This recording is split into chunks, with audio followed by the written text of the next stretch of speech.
buenas tardes, estimados televidentes y radioyentes. Nuestra mesa redonda se complace hoy en tener como invitado acá a un colega y amigo, Ernesto Villegas, ministro del Poder Popular para la Cultura en Venezuela, antes, en 2 ocasiones, ministro de Comunicación de ese país y, sin duda, uno de los periodistas también más reconocidos dentro de Venezuela, varias veces Premio Nacional de Periodismo en su país, escritor, político y, por supuesto, bienvenido, Ernesto, a nuestra mesa redonda. Con él estaremos hablando de Venezuela, epicentro de las batallas en América Latina, de los procesos progresistas en esta región frente a los intentos de restauración conservadora y neoliberal en América Latina. Bienvenido acá a nuestra mesa redonda, Ernesto. Gracias, Randy. Un saludo para ti y para todo el hermano pueblo cubano. Bueno, te adelanto que tengo sorpresas antes que se acabe el programa. Pero les propongo a ustedes entonces que nos acompañen en esta mesa redonda de hoy para ahondar en el proceso de Venezuela, en lo que está ocurriendo ahora mismo en la hermana nación bolivariana.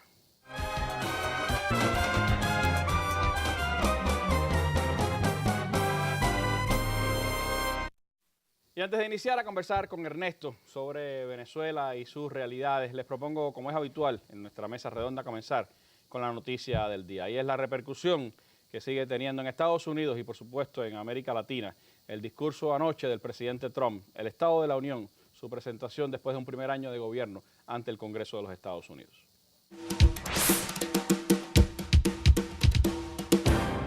En su primer discurso del Estado de la Unión, Trump miró a sus electores, habló de patriotismo, fe y familia, pero también a toda la sociedad y a los dos partidos. Propone un esfuerzo conjunto para impulsar un nuevo plan de infraestructuras con una inversión prevista de $1,5 billones o para resolver el debate migratorio y regularizar al colectivo de inmigrantes conocido como los Dreamers o soñadores. Abre la vía a la ciudadanía a casi 2 millones de personas, pero a cambio quieren más seguridad en la frontera y la ampliación del muro. Los estadounidenses también somos soñadores, dijo Trump, destacando que ante la inmigración su prioridad es proteger a los ciudadanos del país. El presidente se apoyó en la buena marcha de la economía, la creación de empleo, las nuevas inversiones y en su rebaja fiscal. No ha habido otro momento como este para vivir el sueño americano, ha dicho. La principal novedad, su decreto para mantener abierta la prisión de Guantánamo, que Obama se comprometió a cerrar, aunque no lo hizo. Y en política internacional quiere corregir el acuerdo nuclear con Irán. Señala la amenaza nuclear de Corea del Norte. De Rusia y China dice que desafían los valores e intereses estadounidenses y quiere que la ayuda exterior se dirija solo a países amigos. Poco después, este legislador demócrata, Joe Kennedy III, sobrino nieto del presidente JFK, le dio la réplica desde Massachusetts. Ustedes son parte de nuestra historia. En su mensaje, algunas palabras en español dirigidas a los Dreamers, prometiéndoles que los demócratas no abandonarán la lucha para darles una cobertura legal que evite su deportación.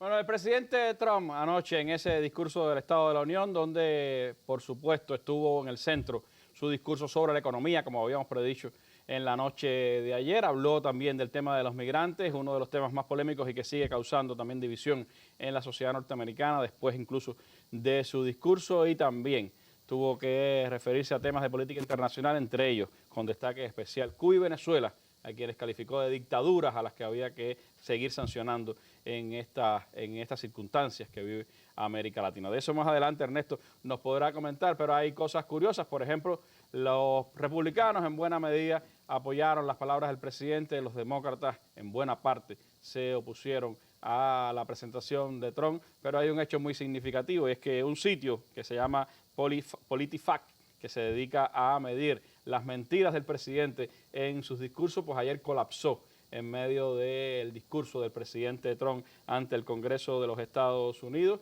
Fue tal la avalancha de las personas tratando de comprobar cuáles cosas eran verdad y cuáles mentiras de las que decía el presidente, que durante varios minutos estuvo este sitio pues caído precisamente por las veces que las personas intentaban llegar hasta ahí. Según los resultados de lo que presenta este sitio web, el 69% de las declaraciones de Trump están calificadas en el rango de mayormente falsa o miente mal. Así lo cataloga este sitio. El discurso de ayer del presidente Trump, que por supuesto tiene implicaciones para nuestro continente, especialmente para Venezuela, y de eso estaré hablando en un rato con Ernesto Villegas. Así que les propongo que nos acompañen para hablar sobre Venezuela, su realidad de hoy, las amenazas que tiene el proceso bolivariano y también la manera en que la revolución está enfrentando esas amenazas y busca salir adelante.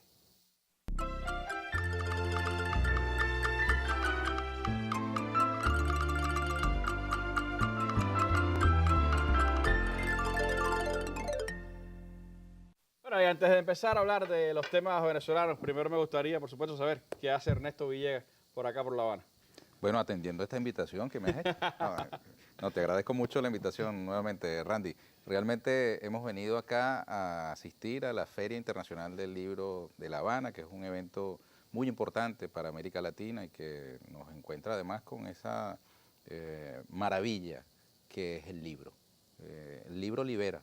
Es un gran valor de América Latina que nosotros podemos contar con la Feria Internacional del Libro de La Habana, la Feria Internacional del Libro de Venezuela, y que el libro sea un pretexto y una excusa para encontrarnos, además, en nuestras luchas, en además nuestra hermosa diversidad, porque las ferias del libro son el encuentro de muchos cubanos acá en la isla, que además muestran su riqueza cultural con la que nosotros nos sentimos muy identificados. Se parece mucho a la venezolana, pero que nos sentimos en casa. ¿Viene solo en son de ministro a compartir el evento o viene también a presentar un libro? Porque tengo por acá algo que quizás es mejor que usted le enseñe, ¿no? Vengo en doble rol, ciertamente, porque me corresponde ejercer la cartera de Cultura en Venezuela, el cargo para el que me ha designado el presidente Nicolás Maduro Moros, pero también antes de asumir este cargo había concluido este libro, Buen Día Presidente, que es un compendio de un conjunto de entrevistas que tuve ocasión de hacerle al comandante Hugo Chávez, precisamente después de su regreso de La Habana, el 4 de julio del 2011. El comandante Chávez nos sorprendió regresando a Venezuela ese día y comenzó un intercambio frecuente en horas de la mañana, casi de madrugada. Yo hacía un programa llamado Toda Venezuela. Era responsable, así como tú, de un segmento de entrevistas. Y el comandante Chávez vino cambiando su ritmo de vida, acostándose más temprano, levantándose más temprano también, revisando sus hábitos alimenticios, haciendo autocrítica, además de hábitos como el tomarse 40 tazas de café al día. Y eso le permitió entonces estar despierto muy temprano y ver las entrevistas que yo iniciaba muy temprano en la mañana, a las 6:30. Y comenzó Chávez una dinámica de llamadas frecuentes a ese espacio. Entonces se dieron unos intercambios muy interesantes entre mis invitados del día y ese invitado sobrevenido, que no podíamos decir que vino a interrumpir una entrevista, porque realmente terminaba siendo el plato fuerte de aquella entrevista, en un intercambio normalmente a 3, ¿no? Y bueno, aquí aparecen intercambios del comandante Chávez con el entonces canciller Nicolás Maduro, con Eleazar Díaz Rangel, con Jorge Rodríguez, con personajes de nuestra cultura también, Julio Santos Soso, Lenín Aquino, personajes polémicos de la política venezolana, como Luisa Ortega Díaz. En fin, una gama de invitados que tenía en mi espacio y que terminaron intercambiando con Chávez. Chávez en esas entrevistas además se muestra muy reflexivo, como toda persona que viene de un proceso difícil, como es una intervención quirúrgica de esa naturaleza, como la que él vivió.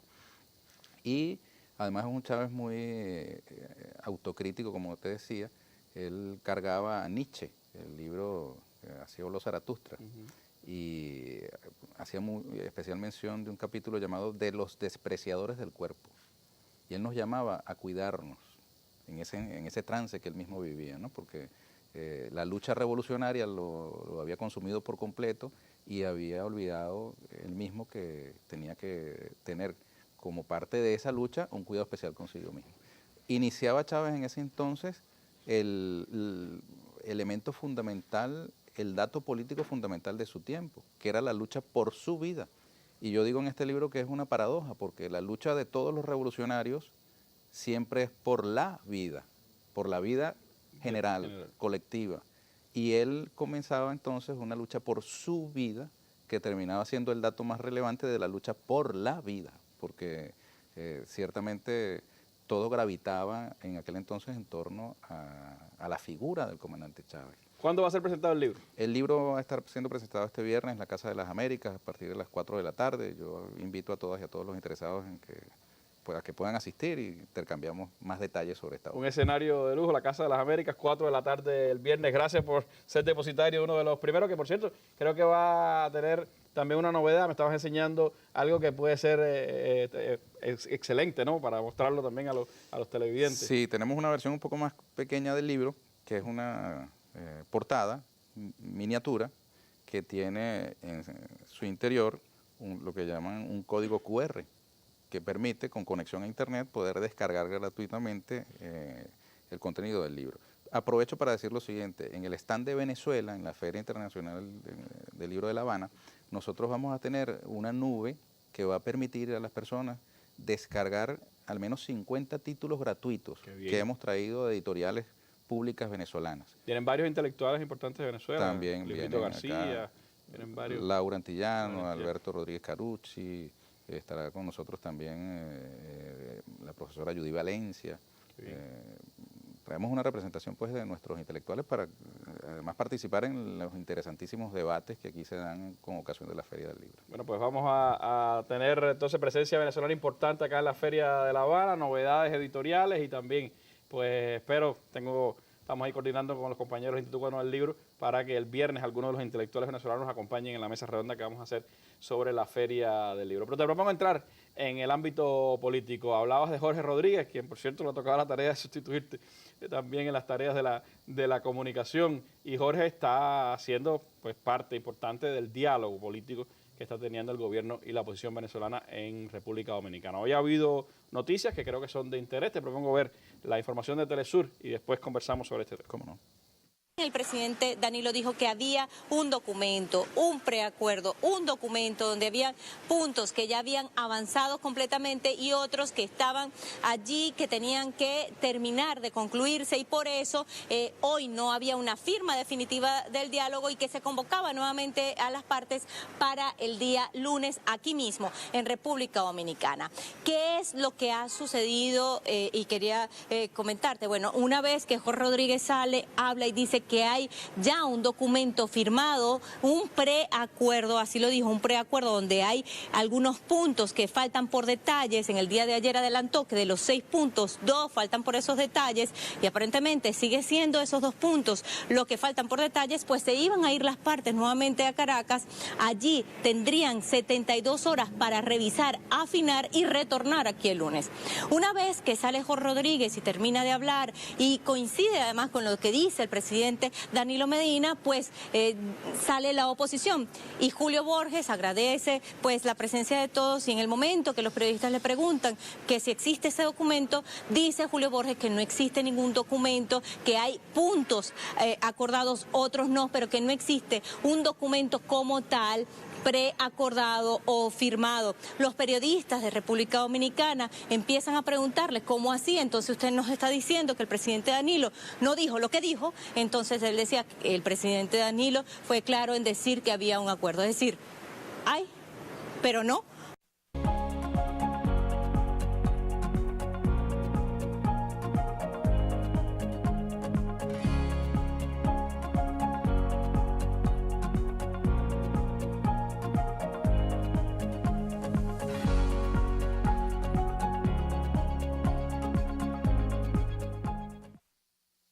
Hay, pero no hay acuerdo. Esa es la noticia del momento. Lo cierto es que se sigue el diálogo, que el lunes habrá nuevas conversaciones y que se vislumbra, según lo que dijo el presidente dominicano, lo que dijo Jorge Rodríguez, que se ha avanzado en diversos puntos de la agenda. Y me interesaría la visión de Ernesto Villegas sobre este tema, es decir, el diálogo político que se está desarrollando, el impacto real que puede tener hacia el futuro inmediato de Venezuela, y si ese es el camino para sellar la derrota de las fuerzas violentas que durante tantos meses han estado asediando a la Revolución Bolivariana de Venezuela. Sí, bueno, lo anecdótico es que esta declaración del dirigente de oposición, Julio Borges, pareciera decir algo así como que hay acuerdo, pero no me acuerdo.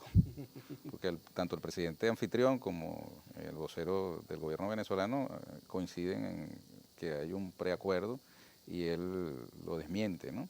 Pero al final, como es además costumbre, terminan confirmándose las cosas que ellos han venido negando alrededor del diálogo. Han negado el diálogo mismo, ¿no? Sí.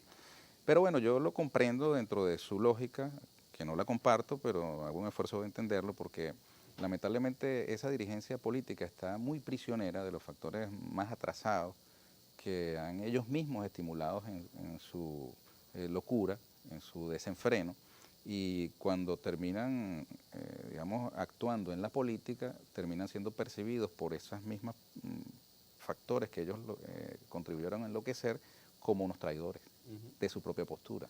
Entonces tú ves el galimatías al que recurren, los eufemismos, y al final están en una mesa, al final están prontos a suscribir un acuerdo.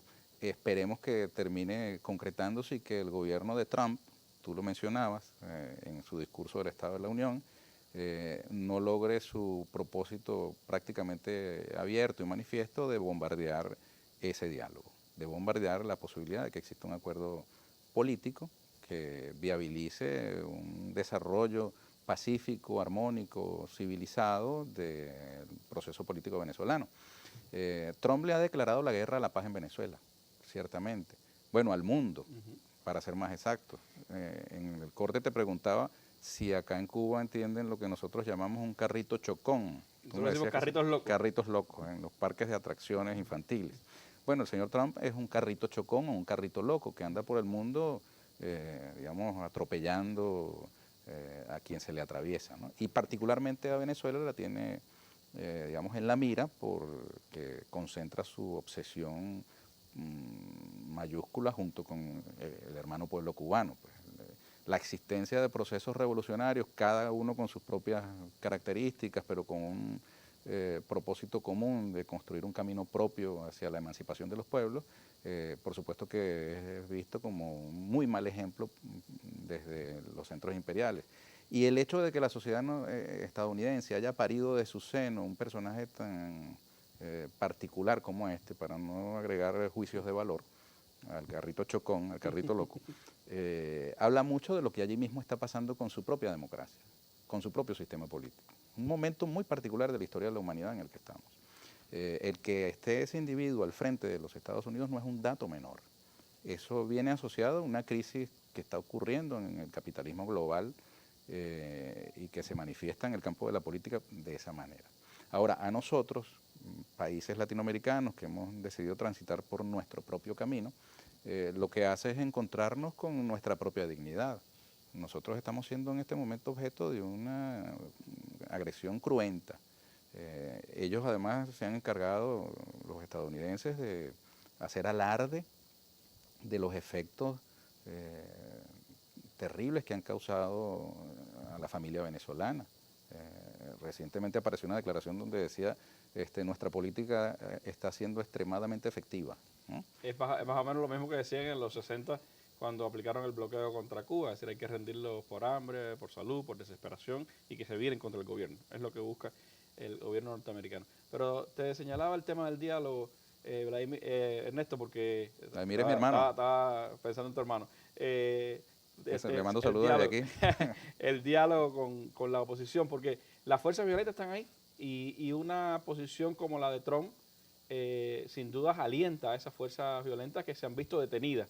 Primero por la Asamblea Constituyente, que yo creo que fue un parteaguas en estas circunstancias del 2017 de Venezuela, y después por este diálogo que se ha organizado. ¿Tú ves así ese papel de la Constituyente? ¿Qué importancia le das? ¿Y crees que puedan reavivarse las fuerzas estas violentas de la oposición? Mira, no solo lo veo así, sino que observo el ejemplo que dio el pueblo venezolano con la convocatoria de la Asamblea Nacional Constituyente como algo que puede repetirse ahora con la convocatoria de elecciones presidenciales que ha hecho esa propia Asamblea Nacional Constituyente.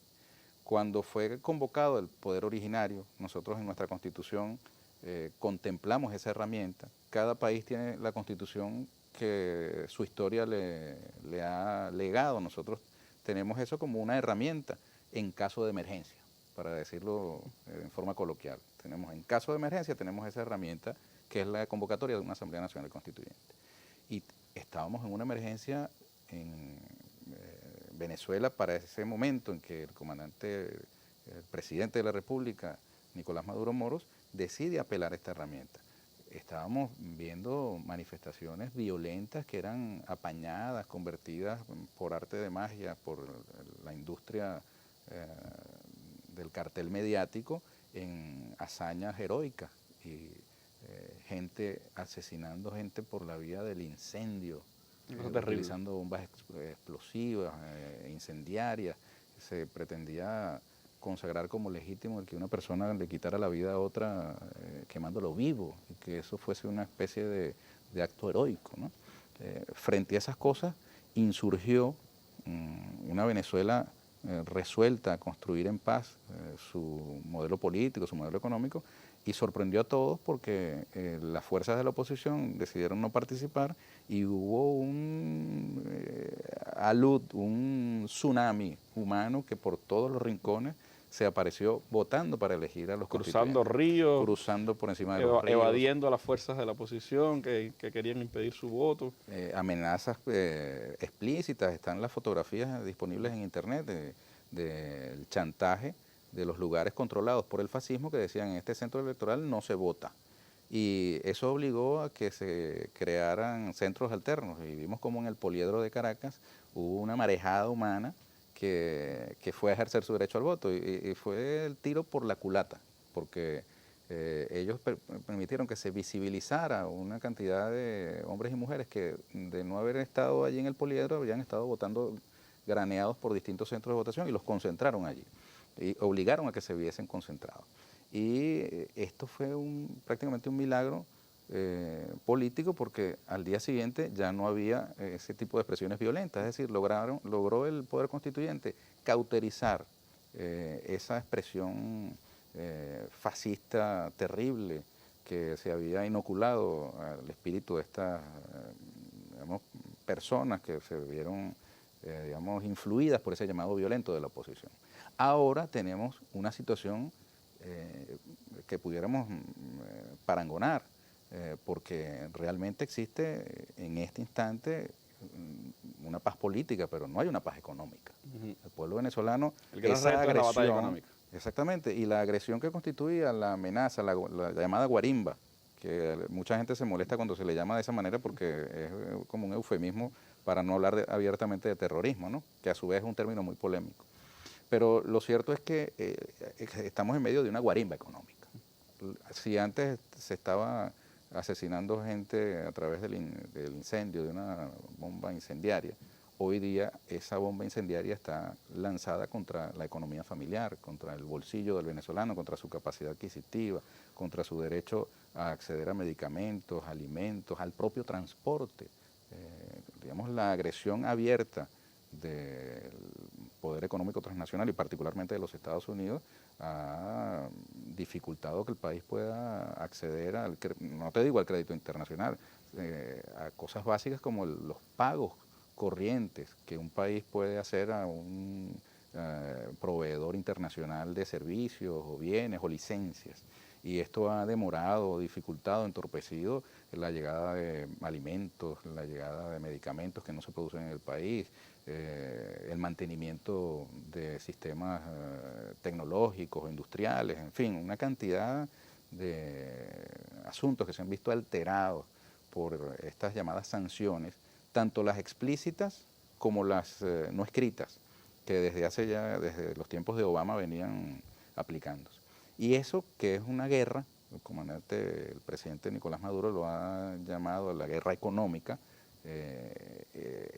tiene que tener una respuesta también contundente en el campo de la política. No son solo respuestas económicas, sino que debe haber nuevamente una respuesta política. Una economía política aplicada también en el caso de Venezuela. Y en ese aspecto, ¿cuánto puede influir en esto el hecho de que se haya ganado contundentemente las gobernaciones, que haya sido contundente también las victorias en los municipios? ¿Puede ayudar a reestructurar un poco también esa economía comunal, esa manera de articular ese poder comunal para dar respuestas quizás más concretas en los lugares a esa agresión económica? Sí, claro, por supuesto, porque no tienes unas gobernaciones que antes estaban en manos de la oposición muy importantes, como la de Miranda, por ejemplo, muy cercana a la capital, forma parte del conjunto urbano de la capital de la República, que eran realmente obstáculos para la normalidad. Ahora, te decía que debe haber una respuesta primero política, que es una participación contundente del pueblo venezolano en las elecciones presidenciales. Por supuesto que nosotros tenemos un candidato, se llama Nicolás Maduro Moros, que encarna la lucha y la resistencia heroica del pueblo venezolano frente a la agresión. Y esperamos que haya la participación de los sectores de la oposición, que el carrito chocón o el carrito loco de Washington no impida, no sabotee, no perturbe la disposición de varios de sus aspirantes a inscribirse y competir. Ahora, si no se los permitieran, igual debería haber una participación masiva como la que sorprendió a muchos en el contexto de la elección constituyente. Debería haber una participación extraordinaria en medio de grandes dificultades. Hay personas que no se explican cómo, si la situación económica está, digamos, tan difícil como todos concordamos en describir, pues cómo es que el presidente Nicolás Maduro y la Revolución Bolivariana tienen un apoyo popular de la magnitud que hoy exhibe. Y cómo es que sus enemigos, sus adversarios, le tienen miedo a la convocatoria de una elección presidencial inmediata. Yo recuerdo mucho las exigencias muy altaneras de dirigentes opositores que decían elecciones ya. Fuera, ¿no? Así mismo. Era enero, febrero, marzo, abril del año pasado. Aparte, también la tenían con Chávez, es decir, cuando el paro sabotaje petrolero, con diversos episodios históricos, ellos han apelado al reclamo de elecciones inmediatas ya. Y cuando tú ves la argumentación, está disponible en internet, no estoy inventando nada. El discurso que ellos siempre utilizaron fue que el país no aguantaba un día más, una semana más, un mes más, que no se podía esperar al momento en que el calendario electoral establecía el acto electoral más inmediato. Y ahora es muy tragicómico, daría risa si no indignara, el que aparecen estos mismos factores que vinieron levantando ese reclamo, diciendo que no se hagan las elecciones en este momento. Es muy rápido hacerlo en abril. Que es muy rápido hacerlas ya. Pues entonces, bueno, más o menos como Borges diciendo, hay acuerdo, pero no me acuerdo. Pero me gustaría profundizar un poquito después en esas fuerzas de la oposición y también en las circunstancias en América Latina en las que se está dando este proceso contra Venezuela. Te propongo hacer un breve alto y regresamos enseguida contigo.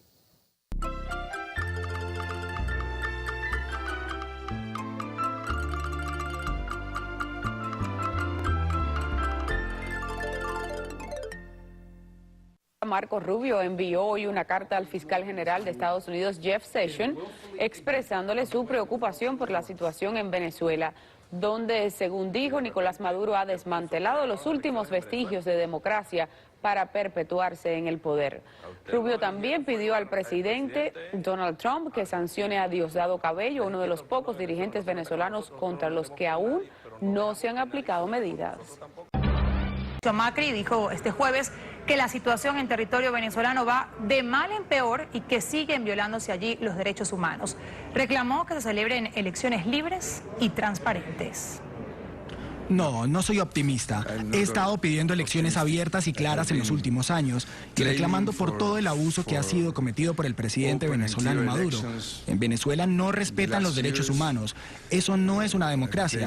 Desafortunadamente los ciudadanos de Venezuela están sufriendo mucho. Estamos en una crisis sanitaria, pero desafortunadamente lo que vemos es que las cosas van cada vez peor. Bueno, Marco Rubio, Mauricio Macri, dos expresiones precisamente de esa conjunción que desde Estados Unidos y en la derecha latinoamericana se están dando contra Venezuela, Ernesto. Si duro ha sido el combate en materia interna y política, económica, social en Venezuela, duro ha sido también el combate en materia internacional. En esa especie de enfrentamiento no solo a Donald Trump, sino a esas fuerzas de la derecha dentro del Congreso de los Estados Unidos, especialmente Marco Rubio, algunos le llaman Narco Rubio, y también las fuerzas de la derecha latinoamericana, que quizás su máxima expresión en este minuto es alguien como Mauricio Macri. ¿Cómo la Revolución Bolivariana ha logrado articular una defensa frente a ese cerco en América Latina, ese intento de crear el Grupo de Perú para enfrentar a Venezuela, la próxima llegada de la Cumbre de las Américas, donde Venezuela evidentemente va a ser un tema de debate? Sí, bueno, escuché a Macri hablando en inglés. Creo que le queda bien. Lo mismo que a Marco Rubio. Aprendió. Sí. Pero digo, está hablando bien en el idioma del imperio, pues, ¿no? Y él está no solamente utilizando el idioma, sino también el discurso del imperio. Rubio encarna además las fuerzas más reaccionarias de ese conglomerado republicano que, bueno, siente que le ha llegado su hora para pasar venganza por la década de convergencia latinoamericana de gobiernos progresistas, nacionalistas, revolucionarios o socialistas, que no necesariamente todos tenían o habían tenido todos la misma, digamos, caracterización, pero que habían confluido, habían convergido en un momento latinoamericano de mucho avance en la integración, en la Unión Latinoamericana y en la búsqueda de un camino autónomo, independiente. Ahora ha habido una regresión en varios de nuestros países, ciertamente, y vienen por la venganza. Ahora, nosotros tenemos el ejemplo del comandante Chávez. Él solito en Quebec planteó, digamos, sus reservas frente al ALCA. Y a partir de aquella soledad florecieron compañías que en los años subsiguientes pues formaron un frente. Y en Mar del Plata le dieron el golpe la definitivo. Estocada, exactamente. Entonces, es un proceso en movimiento en la medida en que a Venezuela se le criminalice de la manera como viene haciéndose en el campo internacional, los pueblos van volteando más a mirar por qué ese país es señalado de ese modo. Son más importantes las miradas de los pueblos en sus propios dolores que las posiciones de las cúpulas políticas o económicas que hoy los gobiernan. Porque además en esos mismos países hay una cantidad de problemas gigantescos que se han venido cocinando y que forman bombas también a punto de estallar. Lo que viene haciendo el gobierno argentino con las conquistas sociales de los trabajadores de la clase obrera es algo impresionante. El papel del señor Temer en Brasil, en medio de una persecución judicial contra Lula, que sigue siendo el favorito para... Hoy salió una nueva encuesta que dicen que sigue siendo el gran favorito por amplia mayoría y que las personas dicen que prefieren votar en blanco que votar por otro candidato si no está Lula en las elecciones. Así es, esto te refiere el grado extremo de temor, de miedo que tienen esas élites que han logrado colarse en el poder político, pero que saben que allí está, digamos, efervescente una masa popular de demandas, de aspiraciones, y además que han probado ya que sí es posible acceder al poder político y construir un camino propio. Ya dejó de ser una utopía inalcanzable o que podría quedar para las futuras generaciones. Ya los pueblos saben que hoy mismo pueden alcanzar niveles de movilización y de organización que los lleven a tomar el poder. Y eso también lo tienen conscientes las élites, las oligarquías y el poder económico que domina hoy al mundo y particularmente aquí al hemisferio occidental. Ahora, fíjate, yo tuve ocasión de entrevistar a la presidenta Dilma pocas horas antes del golpe. De ser destituida por un golpe parlamentario. Estuve allí en el Palacio de Planalto. Luego pude entrevistar también a Lula en su momento, para Telesur, cuando hacía las veces de entrevistador. Que por cierto es un rol envidiable. Te envidio, Randy. De eso te iba a preguntar después. Hablaremos después de eso. Pero en todo caso te quería decir que yo le llegué a preguntar a Dilma, y eso está ahí en un libro que escribí, se llama Golpe Bajo, si ella no veía posible que a Lula lo encarcelaran. Y ella se mostró casi ofendida por yo plantear ese escenario. Resulta que nosotros en Venezuela hemos vivido con tal crudeza los extremos a los que puede llegar la derecha en el poder, que vemos las cosas un poco más, digamos, factibles que de pronto aquellos que no han visto en el tiempo presente, porque Dilma fue presa de una dictadura militar, nadie puede decir que está inconsciente de los extremos a los que puede llegar la derecha. Pero nosotros quizás podíamos ver desde Venezuela cosas que otros no podían ver de la gravedad de lo que significaba la destitución vía un golpe parlamentario de la propia Dilma. ¿Hasta dónde podían llegar las élites brasileñas? Dilma era un camino para llegar hacia Lula. Y ahí está, pero no solamente a Lula, a todos los pueblos de América Latina. Mira, hoy nada de lo que sucede en nuestro continente y en el mundo está desconectado de lo que nos puede suceder a cada uno de nosotros. Hace mal cualquiera que desde el campo de la izquierda o del progresismo, llamémoslo así, pueda mirar hacia Cuba y Venezuela como algo ajeno. Mira, lo que suceda en Cuba y lo que suceda en Venezuela tendrá repercusión en toda América Latina y en el mundo entero. Nadie puede sentirse en un rincón si lucha realmente por unos ideales de transformación, de progreso, de revolución y de construcción de una sociedad distinta a la fatalidad del capitalismo salvaje y hacerse de la vista gorda frente a las luchas del pueblo cubano, las luchas del pueblo venezolano. Eso no es compatible con una posición verdaderamente comprometida con la transformación. Y esto lo digo con sentido de responsabilidad y desde el cargo que ocupo del Ministerio de la Cultura. Porque a veces pareciera que se tiene poca comprensión con respecto a la crudeza con la que la política realmente viene presentándose en el escenario internacional hoy. Pero incluso la propia, ya que hablamos personas de los medios, la propia manipulación mediática, el uso de los medios de comunicación, la creación de símbolos, ha influido incluso en que personas de la intelectualidad de izquierda, progresista, a veces intenten alejarse de la defensa de Venezuela o en algún momento de la defensa de Cuba, porque se quedan sumergidos en ese mare magnum de manipulaciones y no buscan comprometerse ante una realidad. Es decir, me recuerda un poco aquella cosa de que hoy vinieron por aquel, vinieron por el otro y un día vendrán por ti, ¿no? Exactamente. Y muchas veces no se logra realmente. Es más fácil la movilización de los pueblos, de la realidad de los pueblos a veces, que la movilización de sectores influyentes, Ernesto, como el de los intelectuales. Sí, ahí hay por supuesto un campo muy heterogéneo, ¿no? Podríamos ser injustos si hacemos una tabla rasa, ¿no? Claro. Hay gente muy combativa y comprensiva, ¿no? Yo le decía a algunos amigos que no nos comprenden mucho, ¿no? Les decía, bueno, quizás no nos comprendan del todo, pero no dejen de querernos, porque querer a Venezuela y querer a Cuba es quererse a sí mismos.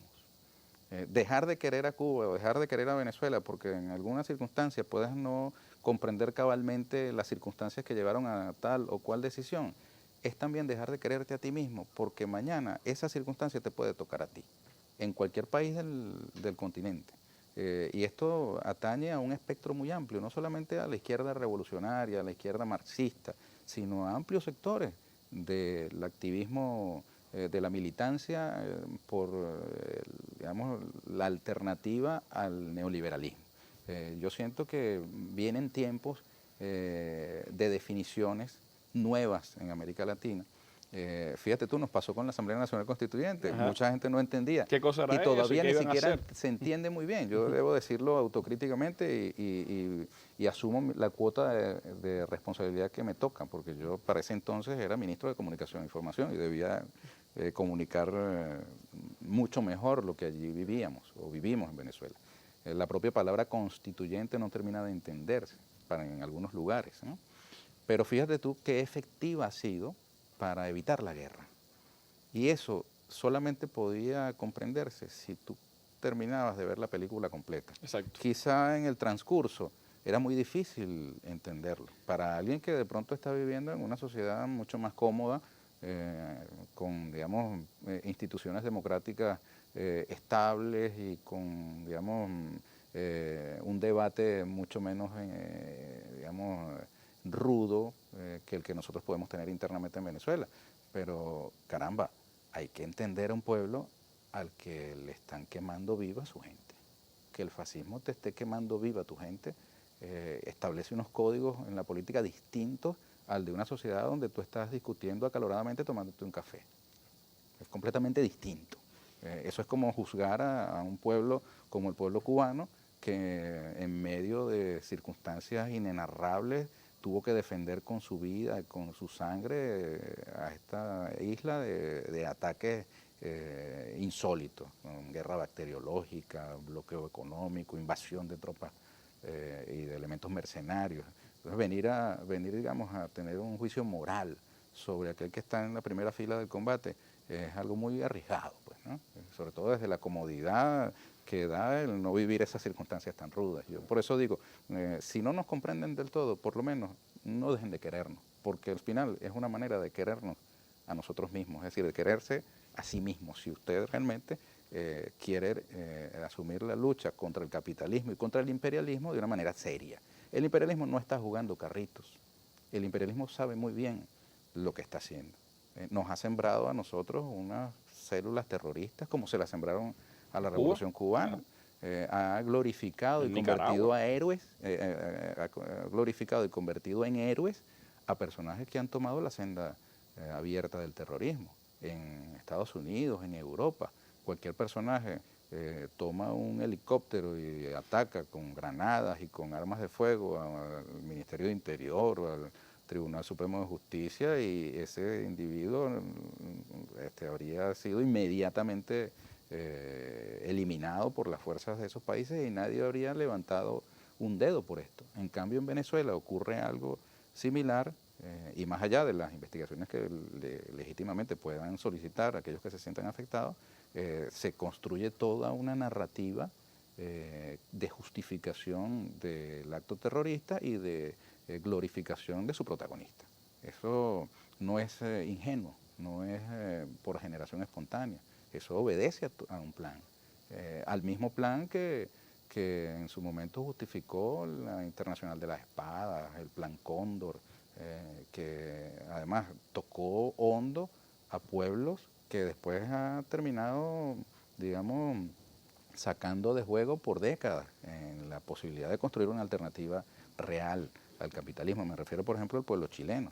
El trauma que ha generado en la propia izquierda chilena la experiencia pinochetista es una cosa terrible. Y nosotros, en Venezuela, como sé que tampoco los cubanos, nos vamos a permitir darnos el permiso de vivir algo como eso. Nosotros no vamos a cometer los errores que otros en el pasado han cometido de confiar en la generosidad del enemigo, cuando sabemos que ese enemigo viene por la cabeza del pueblo, viene a acabar de raíz con cualquier proceso que se pretenda revolucionar. Es lo que dijeron en sus discursos y hablaron de que la cabeza de Maduro rodaría en apenas 6 meses. Sin embargo, está ahí el presidente Maduro, está ahí el gobierno de la Revolución Bolivariana. Van ahora a elecciones. Leía hoy que había como 16 partidos que se habían ya refrendado, inscritos ante el Consejo Nacional Electoral, y evidentemente no habrá un candidato de oposición, si los americanos lo dejan, como decía, sino varios candidatos. Un escenario en el que la oposición, lejos de lograr unirse frente a la Revolución Bolivariana, va bien dividida a esas elecciones presidenciales. Sí, yo diría que nosotros tenemos que vacunarnos del triunfalismo, porque es una pelea. Y tú puedes estar en las mejores condiciones, pero tienes que entrenar y presentarte adecuadamente en el ring, porque ese adversario que tienes delante también está en condiciones de cumplir con su papel. Entonces, es un proceso electoral, nadie puede dormirse, aquí tiene todo el mundo que activarse. Y lo digo con responsabilidad porque eso es justamente lo que quieren digamos, vender en el mundo los enemigos del proceso electoral venezolano. Ellos dicen que el proceso electoral ya está cantado, que Maduro va a ganar de todas, que nada tienen que hacer allí. Y yo digo, bueno, ciertamente tenemos en la Revolución Bolivariana una fortaleza política, social, electoral muy notoria, pero al mismo tiempo tenemos un enemigo enfrente que tiene mucho dinero, que tiene apoyos internacionales, que ha venido digamos, atacando a nuestro pueblo en sus necesidades básicas, y que nosotros también tenemos que ver experiencias en el continente que dicen que tenemos que tomar esta batalla en serio. Es decir, elecciones presidenciales en Venezuela son unas elecciones que tenemos que asumir con toda la responsabilidad que eso significa. ¿Me explico? La oposición acude dividida, fragmentada, traumatizada con sus propios errores, con un hervidero de cuchilladas entre ellos mismos. Es un saco de gatos. Pero tienen el apoyo del imperio, tienen muchos dólares, tienen muchos recursos. Entonces nosotros tenemos que hacer todo lo necesario. El presidente Nicolás Maduro ha sido claro en eso, para movilizar a nuestro pueblo en este proceso electoral y ganar esas elecciones bien ganadas. Y ganarlas con un voto amplio y con una demostración de fuerza como lo fue la Asamblea Constituyente. Que nadie se quede en su casa, que nadie dé por ganada esta elección hasta que no deposite su voto. Bueno, en los minutos que me quedan, Ernesto, quiero pues recordar algo que fue grato para los dos. Estuvimos ahí juntos y creo que fue un momento también pues de mucho placer profesional para ti y de mucho recuerdo también para nosotros. Veamos estas imágenes. En el escenario de Venezuela se libra hoy un gran combate. Los enemigos internos y externos de la revolución prefieren el caos antes que el desarrollo justo, ordenado y pacífico del país. Fidel Castro Ruz, 25 de enero de 2012. Reflexión: la genialidad de Chávez. Fidel, soldado de las ideas. El sitio web más completo sobre la vida, el pensamiento y la obra de Fidel Castro. Sus discursos, reflexiones y otros artículos. Una cronología de los más relevantes hechos de su historia revolucionaria. Un compendio de sus viajes por el mundo llevando la voz altiva de su pueblo. Una amplia recopilación de fotos y videos de importantes momentos de su vida.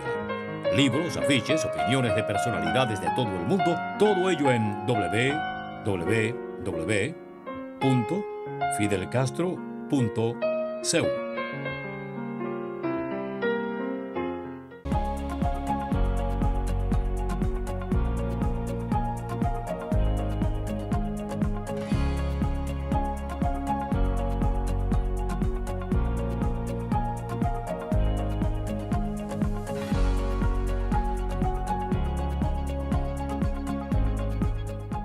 ¿Cómo orienta usted a la sociedad cubana respecto de esos problemas que hacen que ella pueda autodestruir la revolución? No, que yo te vaya a regatear nada, pero si tú me haces hoy todas las preguntas, entonces tú vas a aburrir a tus oyentes. Lo dudo. Yo hoy en unos minutos te contesto algunas preguntas breves. Ok, breve. Me meto en el terreno complicado de la cosa internacional donde tengo tantas cosas que decir, o lo trato mal, no digo todo lo que tenga que decir, o voy a emitir una respuesta superficial. Yo te puedo hablar de otras cosas, del viaje, cómo fue, cómo me sentí, lo que me pregunta de la salud, cuál es el estado de ánimo y así. Pero eso, si entramos en tema, es para la entrevista que tú quieras hacer. Claro, ahora. Hoy, o aquí mismo, yo voy a estar aquí. Perfecto. Lo hacemos en La Habana, ¿le parece? Donde tú quieras. Ok. Pero a lo mejor tú mañana quieres preguntar más cosas. Seguro que sí. Porque tú no sabes lo que va a decir nadie ahí. Y ustedes son unos insaciables curiosos. Y lo quieren saber todo. Mire, ¿y Cuba no le interesaría entrar en Mercosur? Cuba se siente en Mercosur, en toda América se siente Cuba. Uno vive en su sueño, uno vive en el futuro, vive en una América Latina unida, y me pregunto si alguien puede impedir eso. Ni siquiera el empleo deshonesto de los medios masivos para envenenar y confundir, mentir y desorientar. No, hay cosas nuevas, pero eso es largo. Hablamos allí, si tú quieres hacer un libro, como hablamos ahí. Yo te respondo con más cuidado. Y no es lo mismo, porque esto que hablamos tú y yo, si lo transcribe y lo da para que yo lo revise, tú no usas ni siquiera el mismo lenguaje. Porque tú tienes al lector, no es lo mismo el oyente que el lector.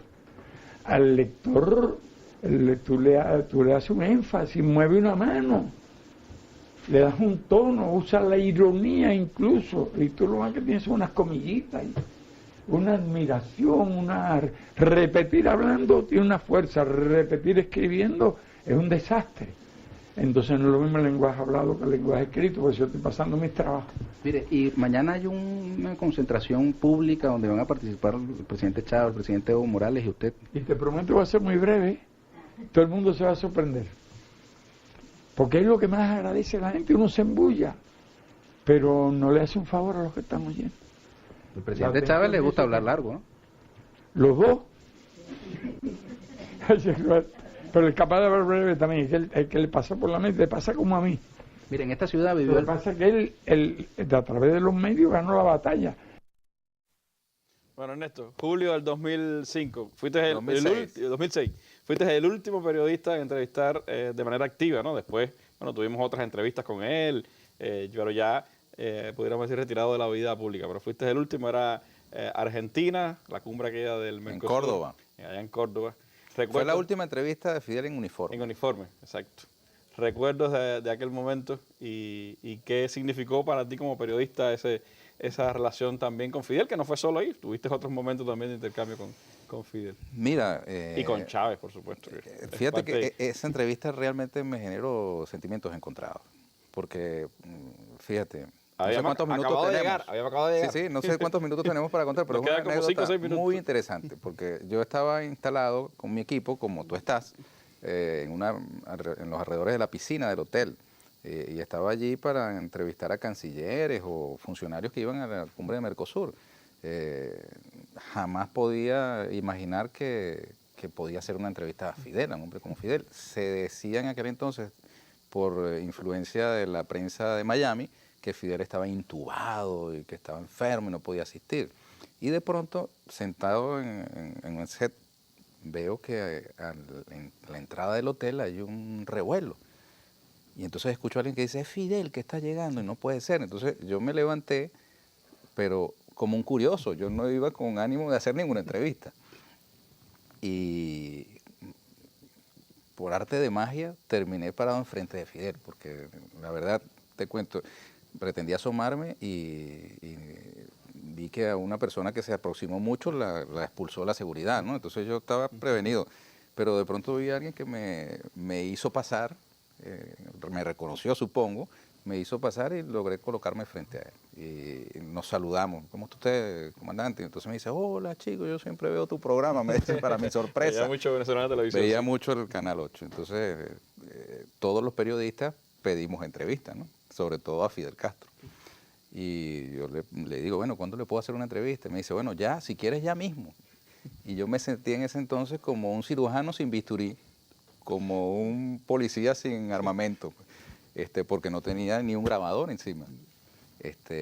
Y subimos en el ascensor, él, el coronel que siempre le acompañaba y otro compañero de seguridad, éramos 4 personas, subiendo en el ascensor y yo...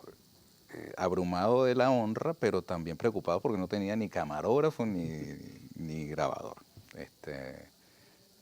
Salimos al balcón y en el piso inferior era donde estaba la delegación venezolana y todavía Chávez no había llegado, pero me ve la gente de prensa presidencial y yo veo un camarógrafo de los nuestros y le digo, sube.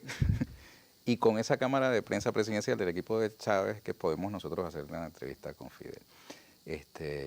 Me sentí muy mal porque a las horas conocemos, tanto en Cuba como en el mundo, que a su regreso Fidel había recibido esa complicación de salud. Y recuerdo con remordimiento haberle preguntado tan insistentemente sobre su salud a Fidel, porque me sentí como un pájaro de mal agüero, te lo digo con toda transparencia. Ahora, vista a la distancia, desde el 2006 a esta parte, y habiendo ya releído varias veces esa entrevista y habiendo visto varias veces su contenido, oye, me siento realmente muy honrado porque fue un intercambio entre un hombre de una estatura muy elevada, un hombre de la historia, con un muchacho periodista fogoso como toda la juventud. Tenía yo bastante menos edad que ahora. Y con el desparpajo con el que Fidel se refería a esto, ¿no? De su propio papel en la historia y confesando algo que los políticos no suelen hacer además, que es que una cosa es el lenguaje hablado, como bien dijo acá, y otra cosa es el lenguaje escrito. Para mí ahora esas reflexiones son mucho más valiosas que en ese trance en el que se hicieron. Y bueno, tengo otro intercambio que tuve oportunidad de tener con ambos, con Chávez y Fidel, en el año 2000. Eso fue 6 años antes de esta entrevista, ¿no? En el estado Vargas, cuando pasaban revista los trabajos de recuperación del litoral de toda aquella de Vargas, catástrofe en Vargas, de aquella catástrofe que fue la llegada primero de los médicos, los primeros médicos cubanos. Entonces, ahí está una nota. Yo trabajaba entonces para un diario de la oligarquía, el diario La Universal, y tuve ocasión de intercambiar con ambos, con Chávez y Fidel, y es un intercambio muy cariñoso. Las preguntas que yo le hacía, Fidel se las remitía a Chávez. Recuerdo que le comenté a Fidel que él había estado en La Guaira. Él mismo dice, yo estuve aquí en La Guaira, en el año 40 y tanto, sí. no recuerdo. Y entonces yo le dije, ay, de aquí se fue al Bogotazo. Al Bogotazo, exacto. No me vayas a acusar a mí de que yo lo armé, dice. Una cosa muy, muy grata, realmente Fidel es un hombre fuera de serie, ¿no? Y la amistad entrañable que nació entre él y Chávez nos marca al pueblo venezolano y al pueblo cubano. Nosotros hablamos de ambos como unos seres que andan por aquí, ¿no? Están aquí. Con nosotros, pues, ¿no? Y haber podido tener el privilegio histórico de interactuar así sea unos minutos con cada uno de ellos es una cosa fuera de serie. A mí el comandante Chávez después, muchos años después me llamó a ser parte de su tren ejecutivo como ministro de Comunicación e Información y yo no tendré nunca jamás cómo agradecerle la distinción, ¿no? Y aquí estamos luchando por esos ideales, ¿no? Y tenemos además el deber, digo yo, ¿no? De que todo lo que ambos lograron soñar, llevarlo a la realidad. Más allá de las circunstancias que nos puedan distraer. Allí hay un par de gigantes que se reunieron para compartir sus sueños. Y esos sueños siguen siendo vigentes todos, absolutamente todos. Extraña, Ernesto, porque me queda un par de segundos. Extraña, Ernesto, entonces estás del lado acá. Claro, el periodista, hermano. el que entrevista. Si te descuidas, te entrevisto. Esa es la naturaleza del periodista, ¿no? Uno nunca la pierde. Bueno, gracias Ernesto por haber estado con nosotros, haber compartido el programa en el día de hoy. Recuerden, el viernes se estará presentando 4 de la tarde en Casa de las Américas este libro de Ernesto Villegas. Buen día, presidente, sus recuerdos de una parte de su historia en la Revolución Bolivariana, especialmente sus relaciones con el presidente Chávez. Y bueno, muchas presentaciones también habrá de libros venezolanos en esta feria que comienza mañana en nuestro país. Así que muchísimas gracias, Ernesto. Éxitos también a la Revolución Bolivariana y ojalá no sea la última vez que te tengamos aquí con nosotros. A ustedes los invito a que nos acompañen mañana acá en una nueva mesa redonda y me despido con las imágenes del día, imágenes que también están dando la vuelta al mundo. La superluna azul de sangre que se ha convertido en suceso de imágenes y también de mitos en estas últimas horas. Con estas imágenes nos despedimos. Buenas noches.